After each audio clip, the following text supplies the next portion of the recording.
ថ្ងៃនេះគឺជាថ្ងៃដែលខ្ញុំមិនទាន់ជោគជ័យអរគុណអ្នកម្ដាយ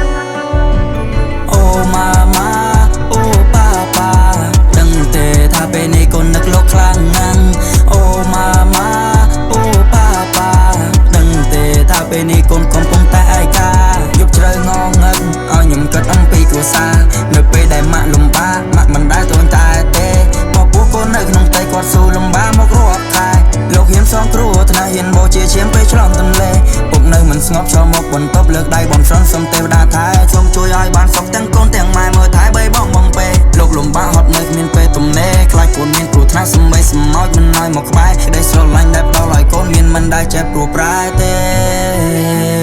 មើលក្បាលទៅមេឃអត់ទិសទៅដល់ព្រះសំឲ្យខ្ញុំឈ្នះនៅថ្ងៃស្អែកកាពិតមិនអាចប្រកែកគ្រាប់យំធ្លាប់ហូរទឹកភ្នែ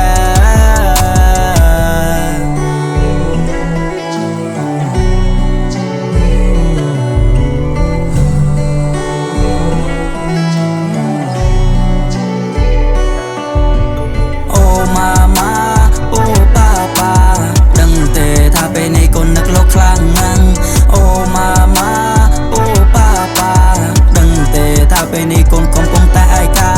លោកទាំងពីរលោកកាន់តែចាស់ខ្ញុំស្រែកសួរទៅខ្លួនឯងថាខ្ញុំរាល់ថ្ងៃធ្វើបានអីខ្លះបើខ្ញុំនៅធ្វើផ្ដេបដាស់ថ្ងៃមុខនឹងត្រូវស្រែកក្រោយព្រោះថាជីវិតមួយនេះវាមិនមែនជាអំណោយចង់ធ្វើអីត្រូវធ្វើឲ្យហើយជីវិតកុំចាំខ្មោចឲ្យខំប្រឹងថ្ងៃមួយបានស្បើយហើយអរគុណដល់ពុកម៉ែដែលតែនៅក្បែរកូនមិនថាដល់ពេលកូនថ្នាក់ឬពេលដែលកូនធ្លាក់ដល់សូន្យក៏តែងតែសួរនាំមិនឲ្យរកខ្ញុំនៅអឡូអូម៉ាម៉ាអូប៉ាប៉ាដឹងទេថាពេលនេះកូននឹកលោកខ្លាំងណាស់អូម៉ាម៉ាអូប៉ាប៉ាដឹងទេថាពេលនេះកូនកំពុងតែឯកាយប់ជ្រៅងងឹងឲ្យខ្ញុំគិតអំពីគ្រួសារនៅពេលដែលម៉ាក់លំបាកម៉ាក់មិនដែលត្អូញត្អែទេព្រោះពោះកូននៅក្នុងផ្ទៃគាត់ស៊ូលំបាកមករាប់ខែលោកហ៊ានសងគ្រោះថ្នាក់ហ៊ានបោជាឈាមពេលឆ្លងទន្លេពុកនៅមិនស្ងប់ចូលមកបន្ទប់លើកដៃបំស្រន់សុំទេវតាថែសូមជួយឲ្យបានសុខទាំងកូនទាំងម៉ែមើលថែបីបងពេលលោកលំបាកហត់នៅគ្មានពេលទំនេរខ្លាចកូនមានគ្រោះថ្នាក់សំបីសំោចមិនឲ្យមកក្បែរក្ដីស្រឡាញ់ដែលផ្ដល់ឲ្យកូនមានមិនដែលចេះព្រោះ